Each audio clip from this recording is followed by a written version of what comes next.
இந்திய நிலப்பரப்பை மாறுவதற்கு காரணமாக அமைந்த நாள் இன்று.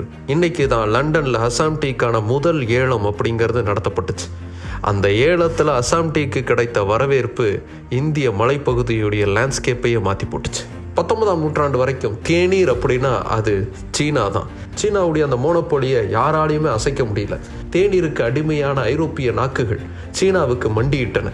சீனா சொல்கிறது தான் வேலை, அவங்க தர்றது தான் சரக்கு. இந்த மோனோபோலியை உடைக்கிறதுக்கு பிரிட்டிஷ் என்னென்னமோ ட்ரை பண்ணாங்க. சைனாவை ஒட்டுமொத்தமாக அவங்களுடைய கண்ட்ரோலுக்கெலாம் கொண்டு வந்தாங்க. ஆனாலும் அந்த மோனோபோலியை அவங்களால பெருசாக உடைக்கவே முடியல. அந்த சமயத்தில் அசாம் மலைக்காடுகளில் ஏன் தேநீரை வளர்க்கக்கூடாதுங்கிற ஒரு யோசனைங்கிறது பிரிட்டிஷாருக்கு தோணுச்சு. முதல்ல கொஞ்சமாக தேநீரை உற்பத்தி பண்ணி அதை தங்களுடைய தாய்நாட்டுக்கு அனுப்பி வச்சாங்க பிரிட்டிஷ்காரங்க. அப்படி அனுப்பி வைக்கப்பட்ட அந்த முதல் ஷிப்மெண்ட்டுக்கு 1839ஆம் ஆண்டு ஜனவரி மாதம் 10ஆம் நாள் யுனைடெட் கிங்டமில் ஏலம்ங்கிறது நடந்துச்சு. அந்த ஏலத்தில் அசாம் டீயை போட்டி போட்டு வாங்கினாங்க.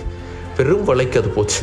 அது வரைக்கும் சீனாவுக்கு அடிமையாக இருந்த பிரிட்டிஷ் நாக்குகள் அசாம் டீயை தேட ஆரம்பித்தாங்க.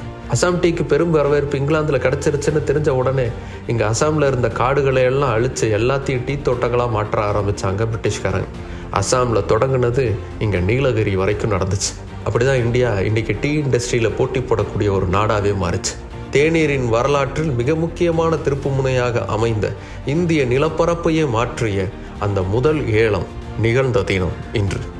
தேநீருடைய அற்புதமான வரலாறை நீங்கள் தெரிஞ்சுக்கணும்னு நினச்சிங்கன்னா Big Bang Bogan tea history அப்படின்னு யூடியூப்பில் வீடியோ தேடுங்க, வரும், பாருங்கள், என்ஜாய் பண்ணுங்கள்.